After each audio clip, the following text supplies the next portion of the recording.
আজি আপোনালোকৰ আগত এটা নতুন ৰেচিপি লৈ আহিছোঁ পুৰা বেঙেনাৰ লগত মুৰ্গী মাংসৰ তৰকাৰী। মই জুৰি, আপোনালোকক সকলোকে জুৰিজ ব্লগলৈ স্বাগতম জনাইছোঁ।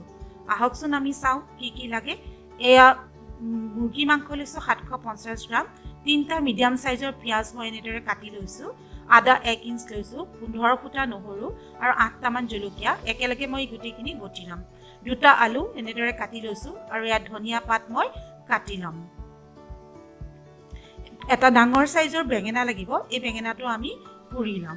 মছলাৰ ভিতৰত এয়া লাগিব হালধি 1 টিস্পুন, নিমখ সোৱাদ অনুযায়ী, জিৰা গুড়া ল'ম 1 টিস্পুন, ধনিয়া গুড়া ল'ম 2 টিস্পুন, চিকেন মছলা 2 টিস্পুন, গৰম মছলা 1 টিস্পুন আৰু এয়া তেল ল'ম, মিঠাতেল ল'ম 3 টেবুলস্পুন। আমি বেঙেনাটো এনেদৰে কাটি ভিতৰখনত চাই ল'ব লাগিব। কিছুমান বেঙেনাত পোক থাকে, গতিকে আমি এনেদৰে কাটি লৈ পেলাই ভিতৰত আমি এনেকৈ চেক কৰি ল'ব লাগিব যে ভিতৰত পোক চোক আছে নেকি। তাৰপিছত আমি এই বেঙেনাটোত অকণমান হাতত মিঠাতেল লৈ পেলাই ভালদৰে ওপৰত ঘঁহি দিম।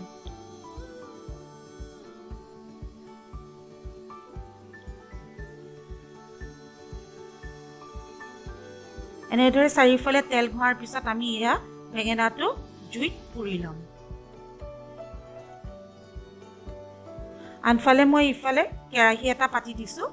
কেৰাহীটো গৰম হ'লে আমি ইয়াত এই মিঠাতেল 3 টেবুলস্পুন দি দিম। তেলখিনি গৰম হওঁতে জিৰা ফুটাই দিছোঁ। এতিয়া ইয়াতে পিঁয়াজখিনি মই দি দিলোঁ। পিঁয়াজখিনি ৰঙচুৱা হোৱালৈকে অলপ ৰঙচুৱা হোৱালৈকে ভাজি ল'ব লাগিব। ভজা হৈ গ'ল। এতিয়া ইয়াতে মই আদা নহৰু আৰু জলকীয়া বটাখিনি দি অলপ সময় ভাজিব লাগিব, যাতে নহৰু আৰু আদাৰ কেঁচা গোন্ধটো নাইকিয়া হৈ যায়। এতিয়া মই এয়া হালধি গুড়াখিনি দিম। হালধি গুড়াখিনি দিয়াৰ পিছত মই ইয়াতে নিমখখিনিও দি দিম।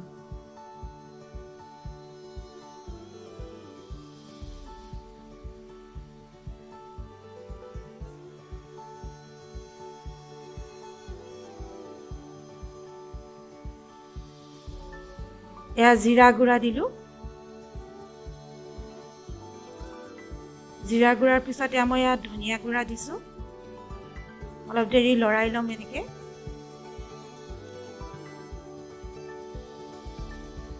তাৰপিছতে চিকেন মছলাখিনিও ইয়াত দি দিলোঁ। অলপমান 2 টেবুলস্পুনমান পানী দি মছলাখিনি ভালদৰে অকণমান ভাজিবলৈ দিম।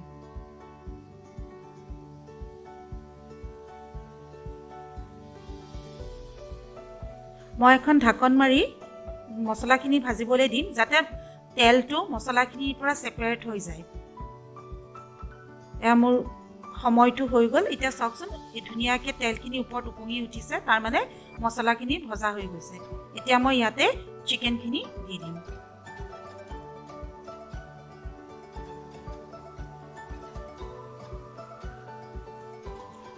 এতিয়া চিকেনখিনিৰ লগত মছলাখিনি ভালদৰে মই মিক্স কৰি দিম, মিলাই দিম ভালদৰে। মিলাই দি অকণমান হাই ফ্লেমত মই এইখিনি ভাজিবলৈ দিম। তাৰপিছত মই ইয়াক ঢাকন মাৰি দিম। প্ৰায় 10-15 মিনিটমানৰ সময়ৰ কাৰণে ঢাকন মাৰি দিম। মাজে মাজে এনেকৈ তুলি মই চাই থাকিম। এতিয়া মই ইয়াতে আলু 2টা কাটি থৈছিলোঁ যে, সেই 2টা আলু ইয়াত দি দিম। দি আকৌ ঢাকনখন মাৰি দিম।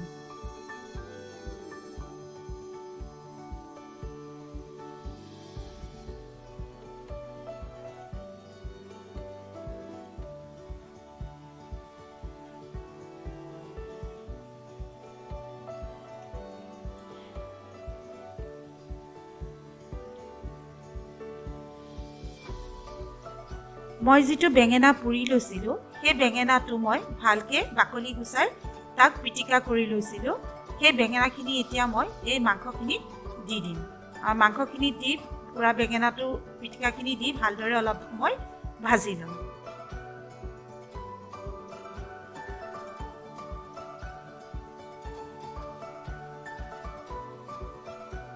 প্ৰায় 5 মিনিটমান সময় এনেদৰে ভাজি ল'লেই হ'ল বেঙেনাটোৰ সৈতে। এতিয়া আকৌ মই ঢাকন মাৰি দিম সিজিবৰ কাৰণে। এয়া মোৰ ভজা হৈ গ'ল। এতিয়া মই ইয়াতে প্ৰায় 1 কাপমান পানী মিলাই দিম।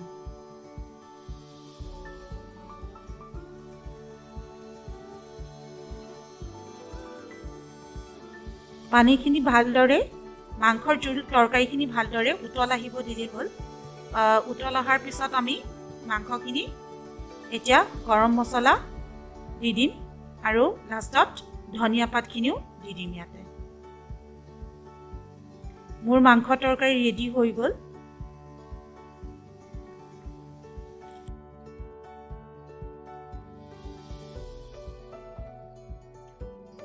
আচলতে এই ৰেচিপিটো মোৰ এজনী বন্ধু বৰ্ষা নামৰ বান্ধৱী এজনীয়ে দিছিলে।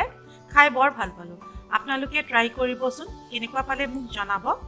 আৰু আপোনালোকে যদি এই ভিডিঅ'টো চাই ভাল পায় তেনেহ'লে মোক ভিডিঅ'টো শ্বেয়াৰ কৰিব, ছাবস্ক্ৰাইব কৰি বেল আইকনটো টিপি দিব, যাতে মোৰ প্ৰথমে অহা ভিডিঅ'বোৰ আপোনালোকে পাই যায়। ধন্যবাদ।